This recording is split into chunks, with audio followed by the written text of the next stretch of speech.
For more than 1,000 years, Constantinople stood as one of the most powerful cities on earth.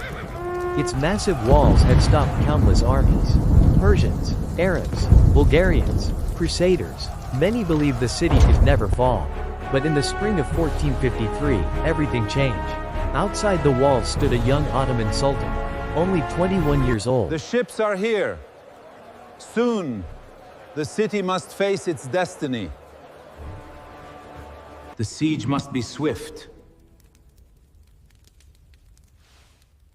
We are prepared to march at dawn. Ambitious, determined, obsessed with a single goal. His name was Mehmed II. Within weeks, he would achieve what generations of rulers had failed to do. He would conquer Constantinople, and in doing so, he would bring an empire to an end and launch a new era of history. This is the story of the fall of Constantinople, the city of emperors. To understand why this event mattered so much, we first need to understand the city itself. Constantinople was founded in the year 330 by the Roman Emperor Constantine the Great. The reports confirm the location of the enemy fortifications. We must consider the river crossing, Sultan. Examine the northern routes for vulnerabilities. The Queen of Cities still shines brightly, bustling with life. But from his perch, the Emperor knows the glory may soon fade. Built on a strategic position between Europe and Asia, it quickly became one of the richest cities in the world. For centuries, merchants arrived from every direction. Spices from the east, silk from Asia, precious metals from distant lands. The city became the heart of the Eastern Roman Empire, known today as the Byzantine Empire. Its churches were magnificent. Its libraries preserved ancient knowledge. Its walls became legendary. At its height, Constantinople was a symbol of power, wealth, and civilization. But no empire lasts forever. By the 15th century, the Byzantine Empire had dramatically weakened.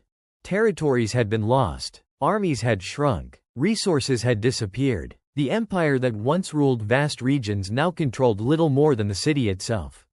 Yet Constantinople still stood, defiant, waiting. A new power rises. While the Byzantines struggled to survive, another power was growing stronger. The Ottoman Empire. Over the previous centuries, Ottoman rulers had expanded across Anatolia and the Balkans. Their armies had become feared throughout the region. Then, in 1451, a young prince inherited the throne. Mehmed II. Many doubted him. Cavalry, advance! We are ready! The siege must be swift. We are prepared to march at dawn.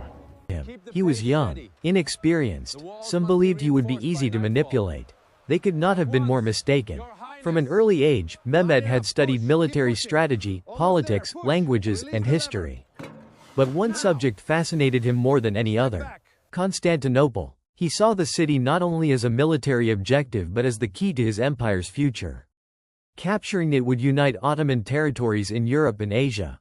It would strengthen trade, increase prestige, and secure his place in history. Mehmed knew exactly what he wanted. Now he needed a plan.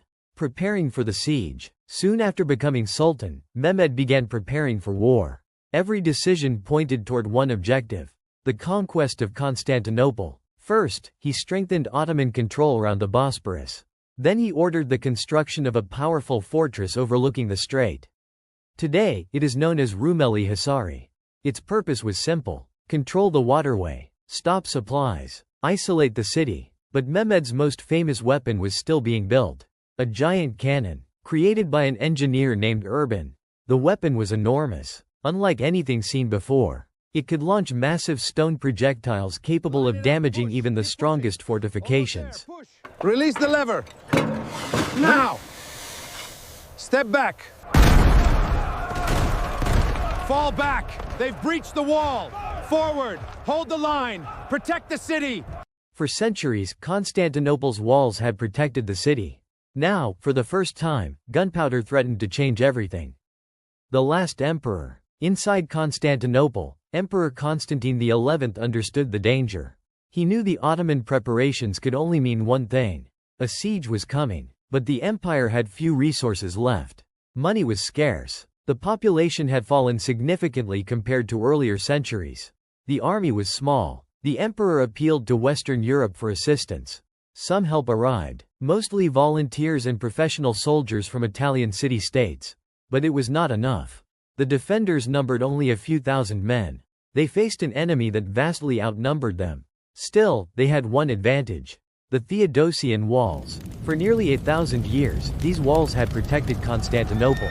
They were among the strongest defensive structures ever built. Many believed they could withstand anything. Soon, that belief would be tested. The siege begins. On April 6, 1453, the Ottoman army arrived. Thousands of soldiers surrounded the city. Rows of tents stretched across the landscape. Cannons were positioned. Orders were given. The siege had begun. Then came the bombardment. The giant cannons fired. Again, and again, and again. The ground shook. Stone crashed against stone. Sections of the walls began to crack.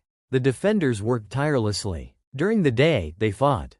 During the night, they repaired damage. Every sunrise brought another attack.